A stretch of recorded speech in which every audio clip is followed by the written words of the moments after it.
সময় তুমি হার মেনেছ রক্তদানের কাছে। 5টি মিনিট করলে খরচ, একটি জীবন বাঁচে। অন্যকে সাহায্য করার আনন্দ এবং অন্যের জীবন বাঁচানোর অনুভূতি একজন রক্তদাতাকে মানসিক তৃপ্তি এনে দেয়। মাননীয় মুখ্যমন্ত্রী মমতা বন্দ্যোপাধ্যায়ের অনুপ্রেরণায় ফি বছর রক্তদান করে সামাজিক বার্তা দিয়ে থাকেন তৃণমূলের একনিষ্ঠ সৈনিক তথা ওয়ার্ড 29-এর জনপ্রতিনিধি ইকবাল আহমেদ।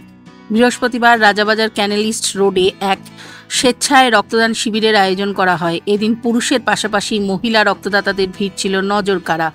এদিন পৌরপিতা জানান, কর্মীরাই দলের আসল সম্পদ, তাই কর্মীদের উৎসাহ দিতে এই রক্তদানের আয়োজন। আমার দিদি নির্দেশ, আমরা দিদি নির্দেশের উপরে চলি। আমাদের মা মাটি মানুষের সরকার, আমরা মানুষকে নিয়েই চলি। এখানে আমরা 29 ওয়ার্ড হিন্দু মুসলিম বলে কিছু নেই, আমরা সব একসাথেই আছি।